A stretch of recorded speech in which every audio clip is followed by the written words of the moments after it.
was here this morning where just minutes into this morning's Board of Curators meeting, UM System President Tim Wolf approached the podium and immediately announced his resignation. The first step to getting an absentee ballot is filling out a request form. This right here is the Cole County Clerk's website.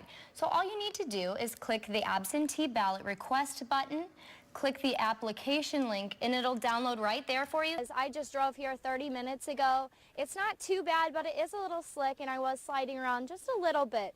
And that's pretty consistent with what I saw when driving around to all the accidents this afternoon. Last year, former House Speaker John Deal resigned after his relationship with a 19-year-old intern was revealed. Even though Wolf announced his resignation more than 6 hours ago, he was present during the entire Board of Curators meeting and was also there when Chancellor Lofton announced his resignation.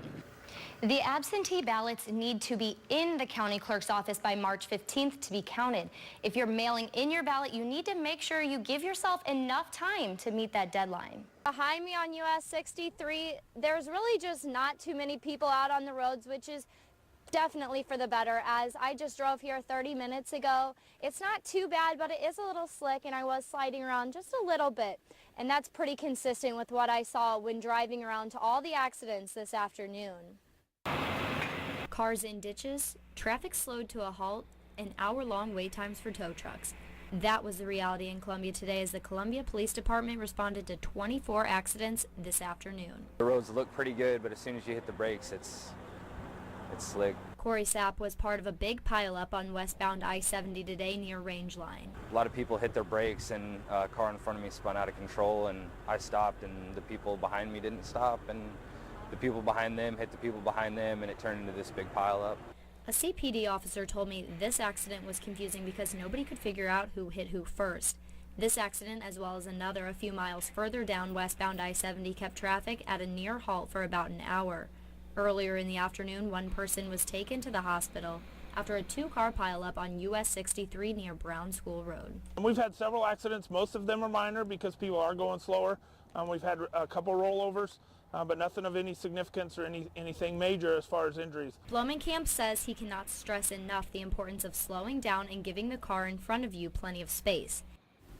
Blomenkamp also warns that the roads just won't be any better tomorrow. He says if you can avoid it, stay off the roads tonight to allow the crews to really get in there and clear the roads to the best of their ability. Reporting live from Columbia, Amber Smith, KMU 8 News. The school board and the administration is putting mismanagement ahead of our kids' education. As of now, the Hallsville R4 school district plans to spend more than $900,000 less in the next budget year, and the community wants answers. And there's no definitive answer to why we're here, other than the guy that did it quit. The Hallsville Board of Education president announced the superintendent, John Robertson, resigned. She also said Robertson has been doing the budget for over 10 years. But she added, every year when we have our annual audit that is required by the state of Missouri, we get high marks every single time. Daly says the school district is in this situation because of a construction project that began in 2014. Now, they are providing options of how to get out of this situation. Some of the significant changes outlined in the new budget proposal include moving teachers around, holding the alternative high school classes back at the regular high school, and holding summer school sessions with Columbia Public Schools. They're concerned for the students' education. And this is hard for me to know. This is where I graduated. This is where my kids have graduated. This is where my dad graduated. That we're in this situation. But many remain hopeful that the board will get the budget back on track. Reporting from Hallsville, Amber Smith, KMU 8 News.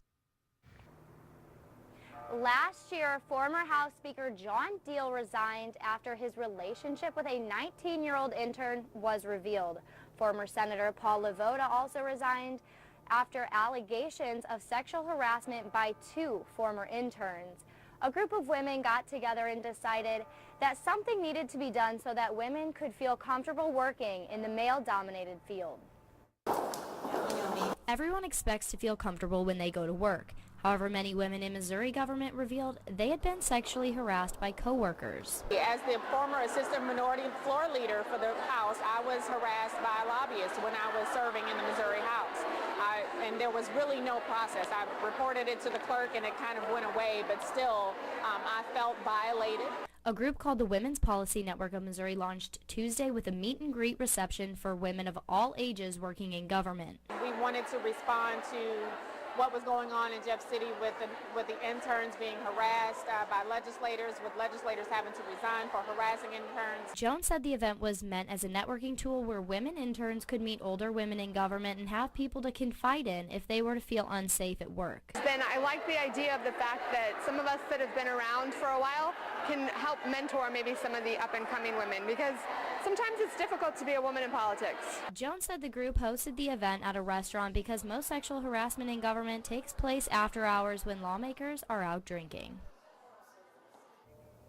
There are no other events planned, but Jones says they would like to have more in the future. Reporting live from Jefferson City, Amber Smith, KMU 8 News.